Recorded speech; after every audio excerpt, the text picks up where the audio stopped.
ಸಂಬಂಧಿಕರಲ್ಲ ಆರಾಮ್ ಸರ್. ನಿಮಿಷ ಒಂದು ಫೋಟೋ ಹಾಕಿ ಬರ ನಂತರ ಸರಿಯಲ್ಲ ಅದು ಅಂದರೆ ಬರ ಫೋಟೋ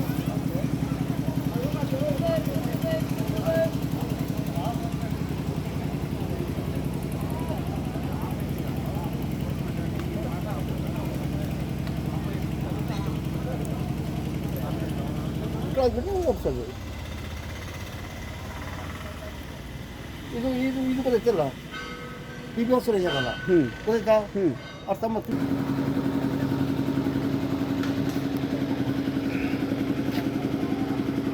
ನೋಡಿ ಆ ಗೋಪುರ ಮಾಡಿಕೊಟ್ರಲ್ರಿ ಅದು ಆ ಸಿಡಿ ಮನೆ ಗೋಪುರ ಮಾಡಿಕೊಟ್ರು. ಎಲ್ರಿಗೂ ನಮಸ್ಕಾರ.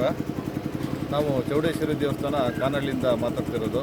ಚೌಡೇಶ್ವರಿ ದೇವಸ್ಥಾನದ 29ನೇ ವಾರ್ಷಿಕೋತ್ಸವವು ದಿನಾಂಕ 24/4/2025ರಿಂದ ದಿನಾಂಕ 26/4/2025 ಶನಿವಾರದವರೆಗೆ ನಡೆಯಲಿದ್ದು, 26/4 ಶನಿವಾರದಂದು ಬೆಳಗ್ಗೆ ಸ್ಥಾನಶುದ್ಧಿ, ಬಿಂಬಶುದ್ಧಿ, ಕಲಾವೃದ್ಧಿ ಹಾಗೂ ದುರ್ಗಾ ಹೋಮ, ಪಲ್ಲಕ್ಕಿ ಉತ್ಸವ, ಪೂರ್ಣಾಹುತಿ, ಗುರುಪಾದುಕಾ ಪೂಜೆ, ಆಶೀರ್ವಾದ ಗ್ರಹಣ, ಸಾಮೂಹಿಕ ಸತ್ಯನಾರಾಯಣ ವ್ರತ ಇದ್ದು ಹಾಗೆ ಸಾಮೂಹಿಕ ಅನ್ನಸಂತರ್ಪಣೆ ಇರುತ್ತದೆ. ದಿವ್ಯ ಸಾನ್ನಿಧ್ಯದಲ್ಲಿ ಶ್ರೀ ಶ್ರೀ ಶ್ರೀ ಶಿವಲಿಂಗ ಮಹಾಸ್ವಾಮಿಗಳು ಬಣ್ಣದ ಮಠ ಶಿರ್ಸಿ ಹಾಗೂ ಶ್ರೀ ಶ್ರೀ ಶ್ರೀ ಶ್ರೀಮದ್ ನಿರಂಜನ ಮಹಾಂತ ಸ್ವಾಮಿಗಳು ಶ್ರೀ ಸಂಸ್ಥಾನ ಮಠ ಜಡೆ ಇವರು ಪಾಲ್ಗೊಳ್ಳಲಿದ್ದಾರೆ. ತಾವುಗಳು ಈ ಎಲ್ಲ ಕಾರ್ಯಕ್ರಮಗಳಲ್ಲಿ ಭಾಗವಹಿಸಿ ತೀರ್ಥ ಪ್ರಸಾದ ಸ್ವೀಕರಿಸಿ ಶ್ರೀದೇವಿಯ ಕೃಪೆಗೆ ಪಾತ್ರರಾಗಬೇಕಾಗಿ ವಿನಂತಿಸುತ್ತದೆ. ಸ್ವಲ್ಪ ತೊಂದರೆ ಇಲ್ಲ, ಈಗ ಇನ್ನೊಂದು ಸ್ವಲ್ಪ ಹೊತ್ತಿಗೆ ಬರ್ತದೆ.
ಅವನಿಗೆ 93 ವರ್ಷ. ಆ ಮಗು ನೋಡ್ರೆ ನನಗೆ ವಿಚಿತ್ರ. ಏನದಲ್ಲ